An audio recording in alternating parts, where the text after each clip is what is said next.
Welcome to Mini Mastery. In this series, we're going to be painting my players' miniatures from primered to tabletop ready. We're going to be going through each player's mini and starting from just a primered mini and painting it through layer by layer, step by step. You'll be able to see the progress, follow along, and learn about the characters who are in our current campaign. Let's check it out.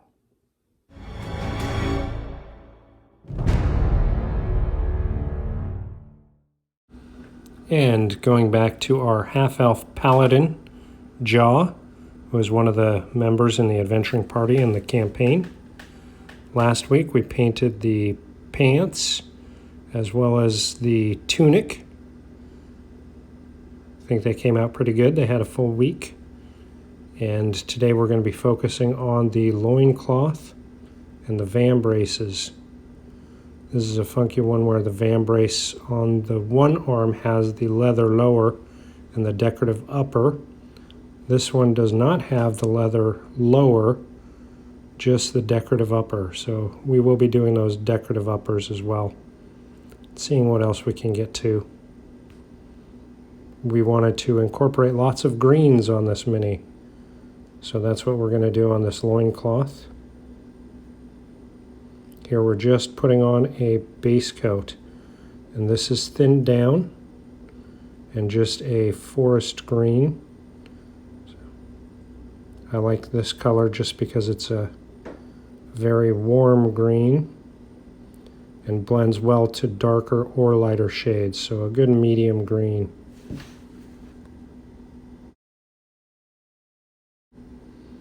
And with this sculpt, there are a lot of fine lines on the edges. We will actually edge this out in white after we do the armor. That way it gives a little more definition. But today we're just going to be focusing on the primary colors. You'll see me move this mini around quite a bit just to get in to all the crevices.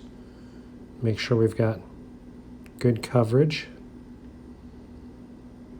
Both the front and the back, as well as the lower part of it. And these paints are thinned down a little bit, so it will require a couple of coats to get this base color complete. And we want to make sure we get all the little details. So in this back area here, you can see just a very small amount of it in between the scabbard and the leg. But if we missed it and went to do the scabbard after we completed the armor, there's a good possibility we could get green on the scabbard or the armor. Have to go back through multiple layers. That's why painting, I always start with the deepest layer, which is generally the skin, and then work my way out.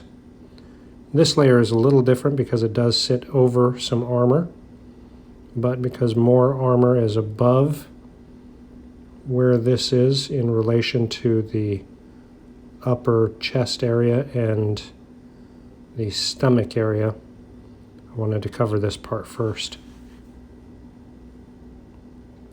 Here, just putting on a second layer after that dries, just so we get good coverage.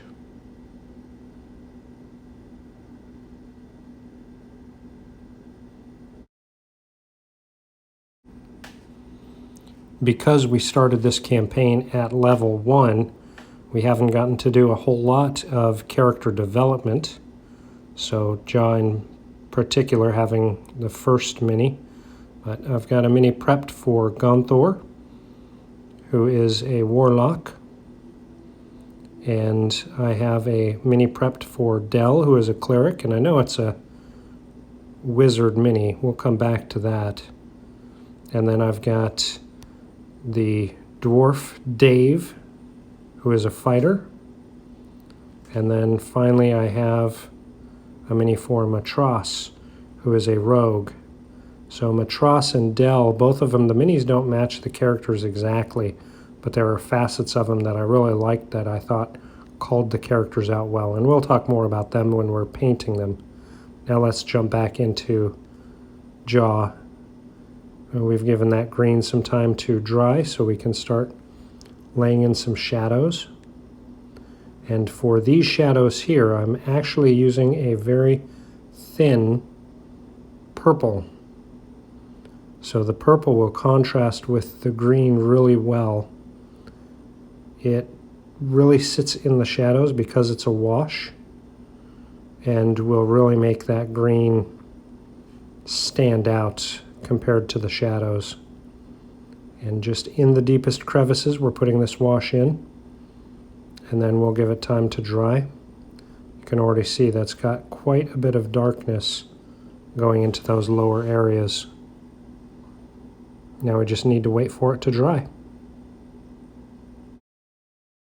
And a good rule to remember is you want your shadows darker than what you think and your highlights lighter than what you think. Because these are miniature scales, you've really got to fool the eye. So while those shadows are drying, we're going to go in and put the base coat on these decorative Vambraces. And just like we did with that loincloth area, we're going to follow the same pattern of putting in a base, making sure it's got really good coverage. And these have quite a bit of detail to them, but I'm not worried about the detail. I want really good coverage, and because these paints are thin, it's not going to obliterate those details on the Vambraces. And looking at the mini, trying to eyeball if there are other fabric pieces that we want that same color, and I don't see any. However, I think what we're going to do is the pauldrons will add that in. Here's the second coat on those Vambraces. Went a little heavy there, so I had to dislodge some from the bristles on the brush. Again, this is just to make sure we've got good coverage over our primer.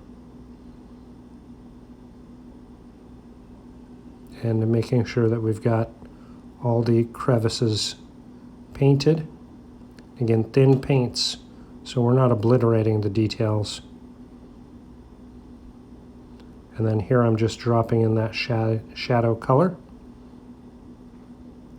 Again, this is just going to really deepen in along the lines. Because the Vambraces are high and they don't have as many low points, you don't have to go as heavy with that wash. And again, just going to let those dry.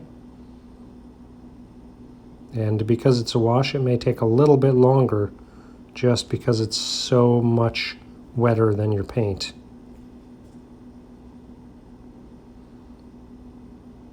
Now you can see in here the details on the back. I was debating whether or not any of those needed to be green, but I want them to stand out.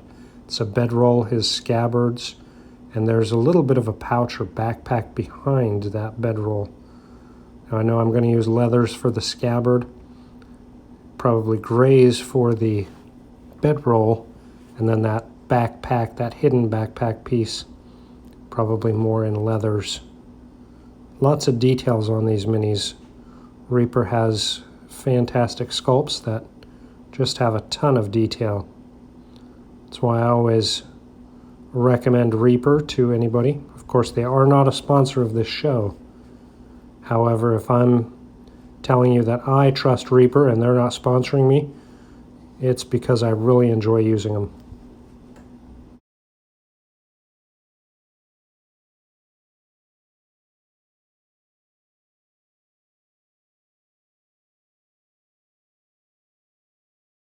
Now here we're going to go ahead and do the pauldron, and I'm using the same green tones. However, the technique is going to be a little bit different. Just applying a couple of thin coats of that green. And one thing we will avoid is that shadow color, because I want to have a lot of differentiation from the metal painted pauldrons to the fabric, so they will not get that wash.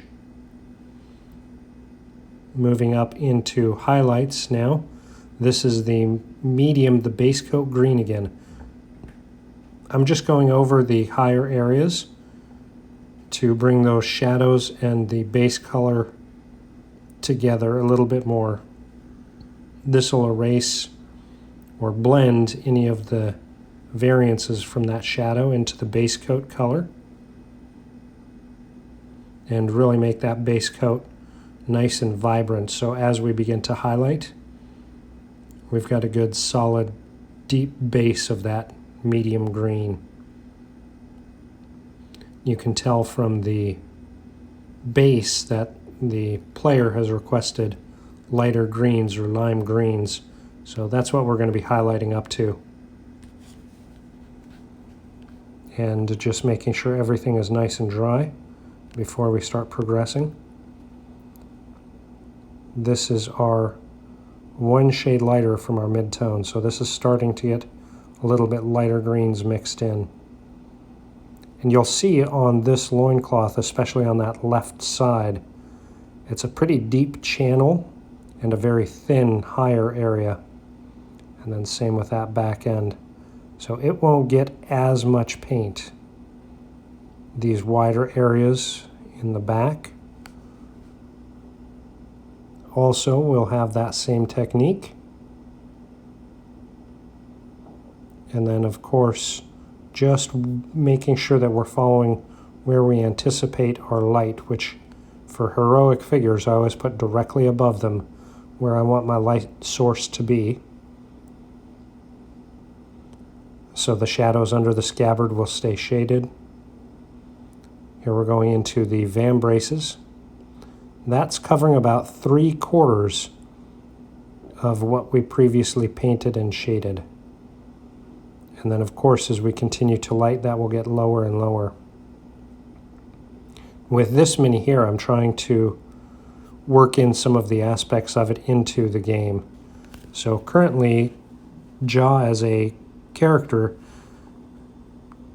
is only using chain armor, although he does hope to get plate armor soon, I think sooner rather than later. And his weapon is not a very fancy sword, and he does not have any type of like magic vambraces. There are already elements that we're putting into the story that are tied into this mini. Because as I stated, the minis I choose for the player characters, I want them to be able to use them at the tabletop and recognize who their characters are. So as I go through and paint, I look at elements that I can incorporate into the game. So this one's already giving me lots of ideas based on some of the areas that the characters have talked about exploring. And especially as the character of Jah begins to progress in his paladin class, it'll be interesting to see some of the different paths that the character ends up taking and trying to find ways to incorporate those into the both the paint as well as the basing of the miniature. But it'll depend on how quick we get this painted up and how quick we are able to get through scenarios in game. Now this one here, I'm continuing on the pauldrons. Now remember, those did not get the base coat. So this will give a different effect by not having those deep dark colors. They'll be a little bit brighter and more vibrant and look more like reflective metal. Once that's all dry, then we can go and start working on the next light layer. We're already seeing good contrast in those greens as we continue to highlight the folds of the fabric and the decoration on the vambraces and the pauldrons. That'll get even more and more apparent to the eye. But the shadows and the highlights, you can see the progression just starting to really catch your eye more on the mini. And this section here will speed up just so we can keep our time manageable. but really using the tip of the brush to pull the paint out of the brush on these, because some of these details are very small, especially on that left side and the lower end there. We want to make sure to have as much precision in that as possible. And the Vambraces are the same. Because they're small details, we want to really make sure we've got our brush with a good sharp tip so that we're just pulling out the paint and applying it exactly where we want it. So good brushes are definitely a key to good miniature painting. With the jaw, I'm still working on how I can continue his path in the story. So he's looking for redemption and trying to imagine symbology of that I can incorporate into like the chest plate or something on the loincloth. So if you have ideas for any type of symbols or ideology for redemption, drop them in the comments below. I'd love to start hearing some of your ideas. Here we're going with an even brighter highlight. And again, this is just covering a smaller portion from what we've painted before. We want the color progression from our darkest color up to our brightest color to blend really well. So just being really choosy where we're laying the paint. And there you can see on the right side, it's not quite as clean, but remember we're going to be going back through with a liner color to really have that loincloth separate out from both the pants and the armor. Just multiple layers, getting smaller and smaller. We're being very, very particular with where we're laying those colors.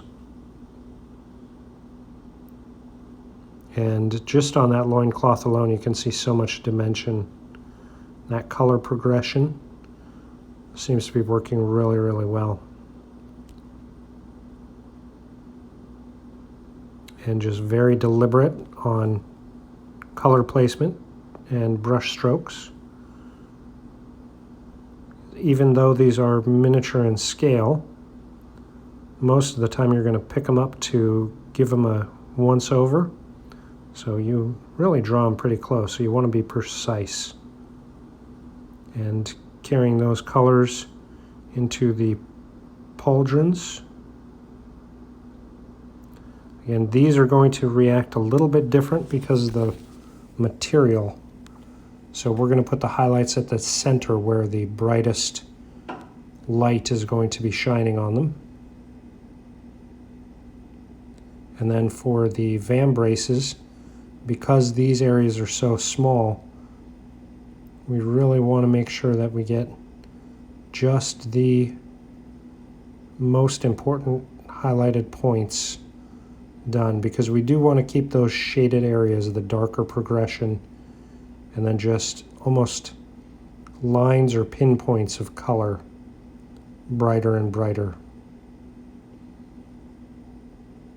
Especially once those decorative points are added in, they'll really be able to stand out. But even here you can see before those decorative elements are out, kind of the flow of material, and whether those would be a dyed leather or a fabric or even just a painted metal. I view them being more as a dyed leather to match the loincloth area. Just being as precise as possible, applying that brighter color. Those progressions in that loincloth look pretty good there.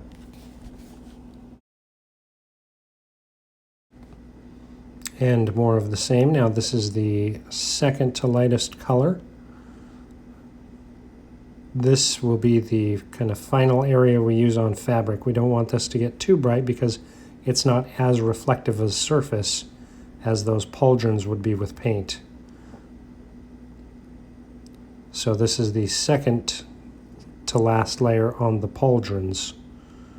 And The biggest difference in the two is just the amount of light they'll reflect out. So your fabric will have this, the leather on the Vambraces will have it, and the Pauldrons will even go a little bit lighter. But progression-wise, I think we're looking pretty good. I think that's where we're going to end this week's, and then we'll pick it up next week doing some of the armor and possibly some of the final details on that loincloth. Drop your comments below. Let me know what you think so far, and we'll see you next week.